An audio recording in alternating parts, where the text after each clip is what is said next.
What if the world is standing on the edge of a crisis, where one wrong decision could not only trigger a massive war, but also crash the global economy at the same time?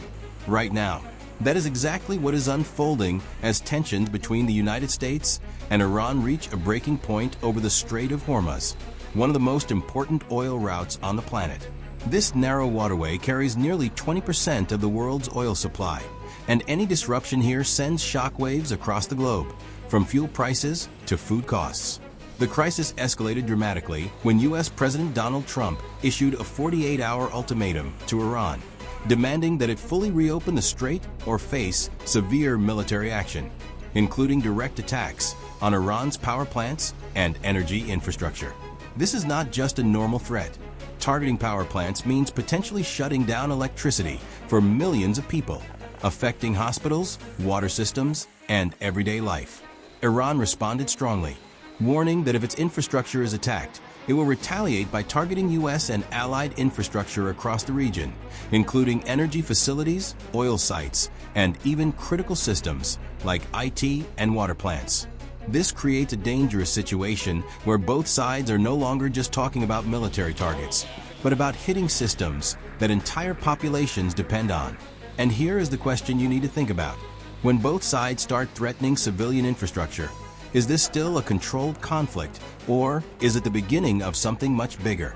Stay with me till the end, because what comes next will help you understand how serious this situation really is.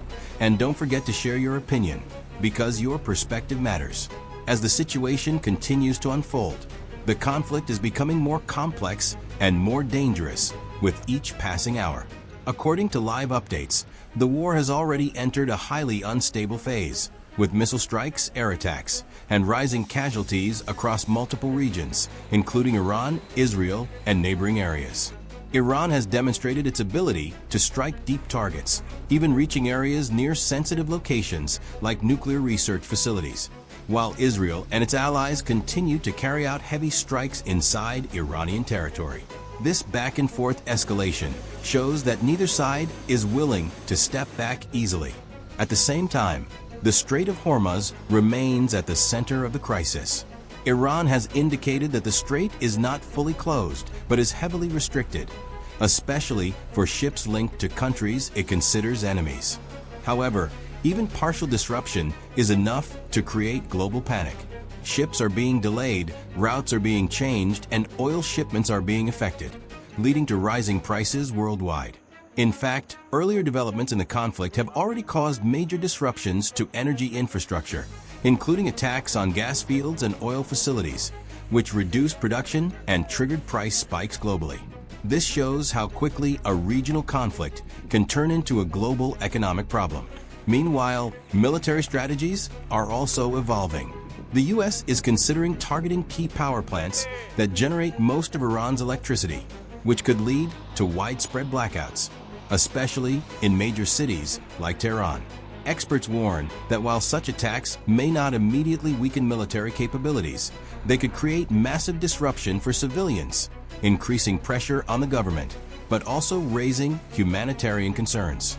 At the same time, Gulf countries have warned that attacking Iran's infrastructure could backfire, leading to retaliation that could damage energy and water facilities across the entire region.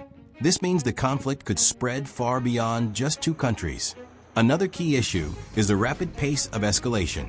Decisions are being made quickly, threats are being issued publicly, and military actions are happening almost in real time.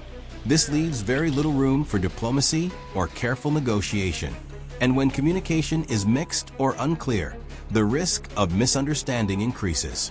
One wrong move, one misinterpretation, and the situation could spiral out of control. Now think about this. If the conflict continues at this pace, how long can it remain limited? Or are we already seeing the early stages of a much larger war? This is something only time will answer, but the warning signs are clearly there. Looking ahead, the future of this crisis is uncertain, but experts generally see three main possible scenarios, each more serious than the last. The first is de-escalation, where both sides pull back from extreme actions and move toward negotiations. This would likely involve reopening the Strait of Hormuz, reducing military activity, and stabilizing global markets. While this is the best possible outcome, it requires both sides to compromise, which seems difficult given the strong statements and threats we are currently seeing. The second scenario is a prolonged conflict where tensions remain high and both sides continue limited attacks and pressure tactics over time. In this case, the world would face ongoing instability with fluctuating oil prices, disrupted trade, and constant risk of escalation. This kind of situation can last for months or even years, slowly affecting economies and increasing global uncertainty. The third and most dangerous scenario is full-scale escalation, where threats turn into large-scale attacks on infrastructure. Multiple countries become directly involved, and the conflict spreads across the Middle East. If Iran follows through on its warnings and completely closes the Strait of Hormuz, global energy supply could be severely disrupted, leading to a major economic crisis. At the same time, if the U.S. carries out attacks on power plants and energy systems, it could trigger widespread retaliation, pulling more nations into the conflict. This is what makes the current moment so critical. The next few days, especially around the 48-hour ultimatum, could determine which path the situation takes. One decision could lead to de-escalation, while another could push the world toward a much larger and more dangerous conflict. So here is the final question for you. Do you think this crisis will calm down through strategy and negotiation?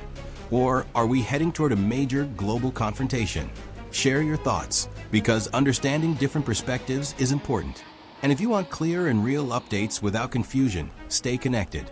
Because this story is still developing, and what happens next could shape the future of the world in ways we cannot fully predict yet.